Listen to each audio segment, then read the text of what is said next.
Delhi police के 58 जवानों ने रजाकाराना तौर पर रिटायर होने का फैसला किया है। उन्होंने वीआरएस के लिए अर्जी दी है। इन जवानों में 2 सब इंस्पेक्टर, 52 एएसआई और 4 हेड कांस्टेबल शामिल हैं। इन सभी जवानों ने एक साथ वीआरएस के लिए अर्जी दी है। हालांकि अभी तक साफ नहीं हो पाया है कि पुलिस एहलकारों की इतनी बड़ी तादाद ने वीआरएस के लिए अर्जी क्यों दी है।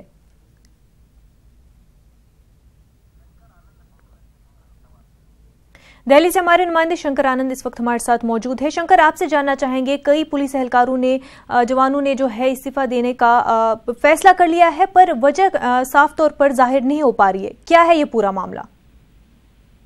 निश्चित तौर पर देखिए, ये मामला काफी चौंकाने वाला मामला है और इस मामले पर जिस तरह से कुछ दस्तावेज भी बकायदा देखने को मिल रहे हैं, जिसमें कि तकरीबन 58% मतलब 58 लोग जो पुलिसकर्मी हैं वो उन्होंने वीआरएस के लिए अप्लाई किया है। उस दस्तावेज के आधार पे ऐसा लगता है।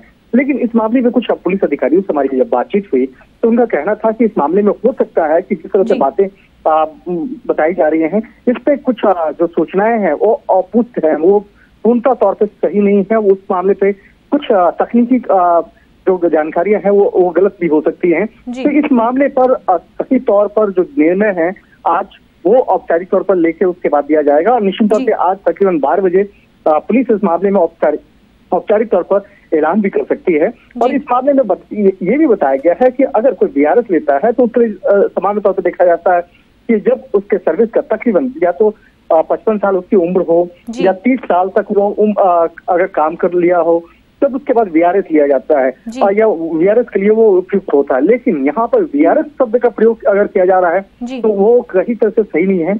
लेकिन इस मामले पर तमाम मसलों पर जिस तरह से नाम निकल के बाहर आया, एक लिस्ट बाहर आई है जिसमें दिल्ली पुलिस के अधिकारियों का नाम है और उसमें दस्तखत भी है। तो उन तमाम मामलों की पड़ताल दिल्ली पुलिस कर रही है कि किस तरह से इन लोगों का नाम मीडिया तक पहुंचा और किस तरह से वो डॉक्यूमेंट जो है वो सर्कुलेट हुआ है। इन तमाम मामलों पर खुलकर दिल्ली पुलिस फिलहाल कुछ नहीं कर रही है। लेकिन इतना स्पष्ट है कि अगर 58 लोग अगर वीआरएस के लिए अप्लाई कर रहे हैं तो ये वाकई में एक काफी बड़ा मामला है। इस मामले पर इंतजार हम लोग कर रहे हैं दिल्ली पुलिस के औपचारिक तौर पर ऐलान का। जी बिल्कुल शंकर, बहुत बहुत शुक्रिया आपका।